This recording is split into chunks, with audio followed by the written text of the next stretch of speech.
Professional रंगभूमीवर नाही केलं. एकांकिका स्वरूपात म्हणशील तर मंजुळा ही माझी पहिली एकांकिका आणि ती सायकॉलॉजिकल थ्रिलरच होती.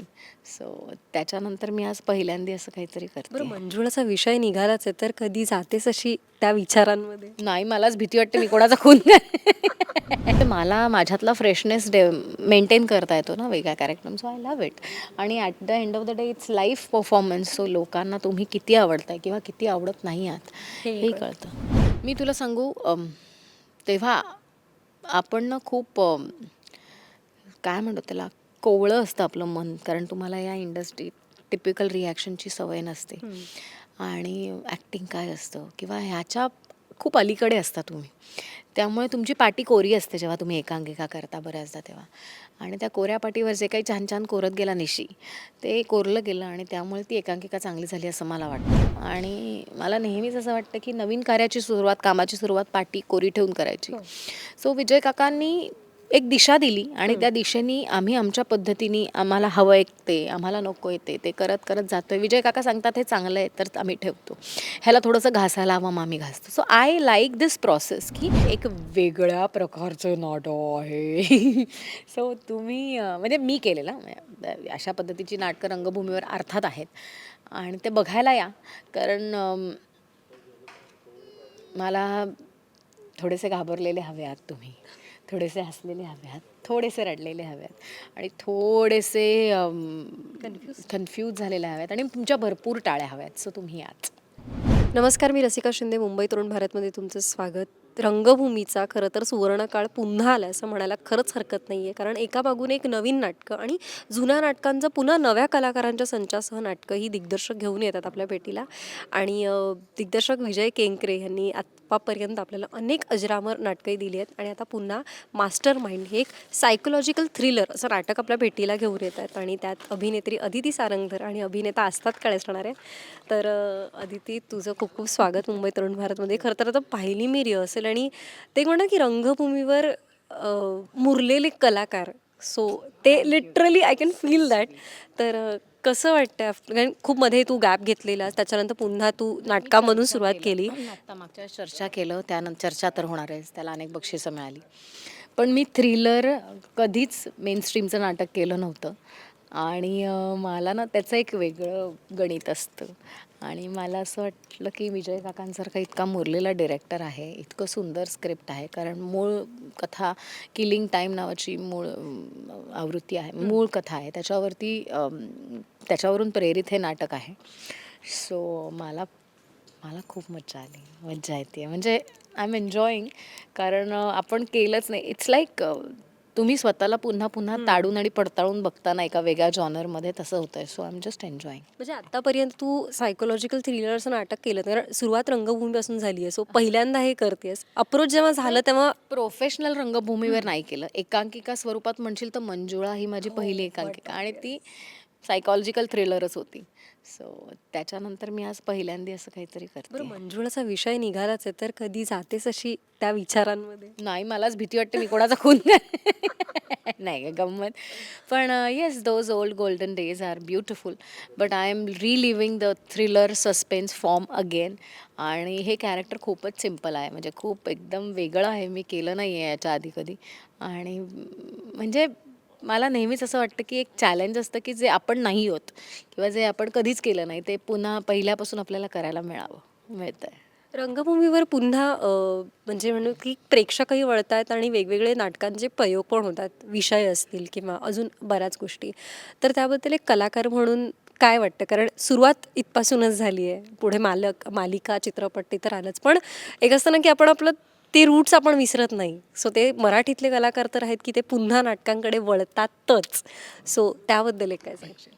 माझा 2 स्वार्थ आहे, स्वार्थ आहेत. एक तर रंगभूमीशी कनेक्टेड राहणं, म्हणजे स्वतःला तासून तासून फ्रेश करत राहण्यासारखं आहे. दुसरी गोष्ट म्हणजे मला मुलगा आहे 7 वर्षाचा, त्यामुळे मोठी कमिटमेंट फिल्म्सची 20-20 दिवस बाहेर शूटिंग किंवा सिरियल्स म्हटलीस तर पूर्ण आजकाल 25-30 दिवसाची एवढी मोठी कमिटमेंट, ती पण कधी-कधी बाहेरगावी शूटिंग असतात सिरियल्सचे. तर ते मला एवढं जमत नाही आहे. म्हणजे फुल फ्लेज सिरियल करायला आवडेल, म्हणजे आवडते आहे आणि विचारणाही होत आहेत. पण म्हणजे जवळ म्हणजे खूपच प्रश्न आहेत मला, की जवळ शूटिंग पाहिजे, त्यानंतर 15 दिवसच पाहिजे आणि पण त्याच्यामध्ये बसणारी गणितामध्ये बसणाऱ्या सीरियल्स पण आत्ता नाही आहेत. त्यामुळे मला ऑफर नाही झाल्यात. तर त्यामुळे नाटक कसं असतं शुक्रवार, शनिवार, रविवार प्रयोग आणि नाटकाला मी मुलाला घेऊन जाऊ शकते. त्याला ते लाईट्स वगैरे ऑपरेट करायला मज्जा येते तोही अँड ही शिकेल, इज तोही लर्निंग पाहिल. आणि एक एक्सपोजर आहे आणि दुसरं म्हणजे मला माझ्यातला फ्रेशनेस मेंटेन करता येतो ना वेगळ्या character so I love it आणि at the end of the day it's life performance so लोकांना तुम्ही किती आवडताय किंवा किती आवडत नाही आहात हे हेही कळतं. कळतं. आस्ताद सोबत या आधी देखील काम केलंयस, या नाटकाच्या निमित्ताने पुन्हा काम करतेय. कसं ट्युनिंग कसं असतं आणि त्याच्यासोबत काम करतानाचा अनुभव? छान वाटतं म्हणजे आता काय झालंय आस्ताद आणि मी 2 नाटकं लागोपाठ हो. एकत्र केली आहेत. पण दोन्ही नाटकांचे बाज खूप वेगळे होते. आम्ही या नाटकात काय ठरवलं, की आस्ताद बघ नॅचरली तू कसा रिॲक्ट करतोस हे मला माहिती आहे किंवा मी कशी रिॲक्ट करते हे तुला माहिती आहे.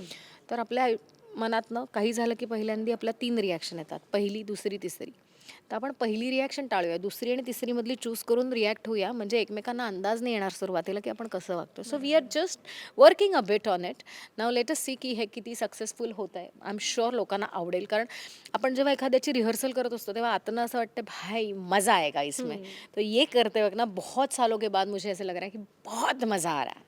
बरं, मला पुन्हा एकदा मंजुळाकडे ॲक्च्युली जावंसं वाटतं. जेव्हा मंजुळा साकारत होतीस, काही त्या रिहर्सल करतानाचे किस्से किंवा काय अनुभव काय होता तो आणि काही लोकांकडून आलेल्या प्रतिक्रिया, कोणती लक्षात राहण्यासारखी प्रतिक्रिया आहे का?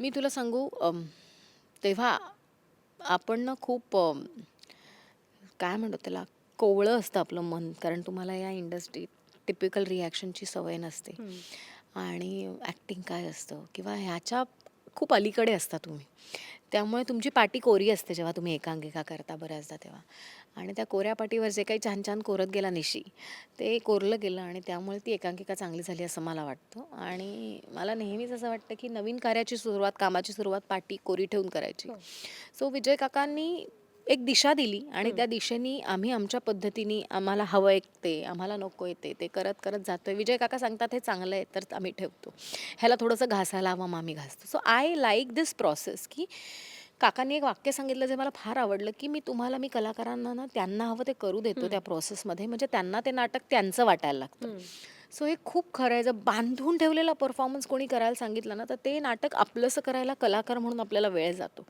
पण ह्याच्यातनं सगळ्या म्हणजे अगदी बेसिक सीन जर बदलायचा असेल तर त्याच्या लिखाणाच्या प्रोसेसपासून ते त्याच्यावरती ब्रेन स्टॉमिंगच्या प्रोसेस सगळेजण इन्व्हॉल्व्ह होते ना so you feel that it is part of you so किती नाही म्हटलं तरी you tend to give 100% more than 100% in such place बरं, जाता जाता एक दोन शेवटचे प्रश्न असे होते की एक कलाकार म्हणून अशी कोणती भूमिका आहे की जी तुला अजूनही करायची आहे ती तुला वाटायला यावी असं वाटतं आणि असं तुझं नाही किंवा दुसऱ्या दिग्दर्शकाचं नाटक जे पुन्हा रिवाईव्ह झालं आणि त्यातल्या कोणत्या कलाकाराची भूमिका तुला करावीशी वाटली तर ती कोणती असेल?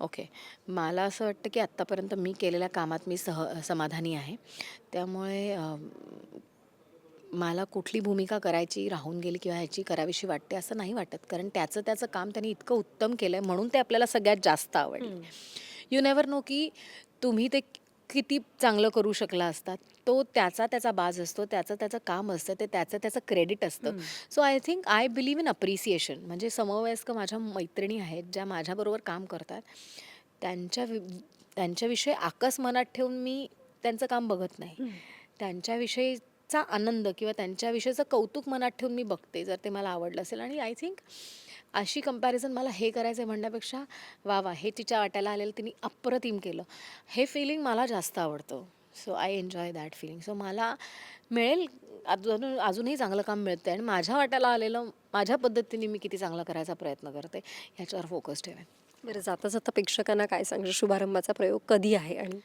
9 फेब्रुवारीला गडकरी रंगायतनला आहे 10 फेब्रुवारीला कल्याणला आहे 11ला पुण्याला आहे सो आणि नंतर प्रयोग लागलेलेच आहेत आणि एक वेगळ्या प्रकारचं नाटक आहे सो तुम्ही म्हणजे मी केलेलं अशा पद्धतीची नाटकं रंगभूमीवर अर्थात आहेत आणि ते बघायला या कारण मला थोडेसे घाबरलेले हवे आहात तुम्ही, थोडेसे हसलेले हवे आहात, थोडेसे रडलेले हवे आहेत आणि थोडेसे कन्फ्यूज झालेले हवे आहेत आणि तुमच्या भरपूर टाळ्या हव्या आहेत. सो तुम्ही याच. तर नक्कीच मास्टर माइंड हे नाटक 9 फेब्रुवारीला या नाटकाचा शुभारंभ होत आहे. तुम्ही देखील पहा. कसं वाटतं हे देखील आमच्यापर्यंत तुमच्या प्रतिक्रिया कळव्या. भेटूयात पुन्हा एकदा. धन्यवाद.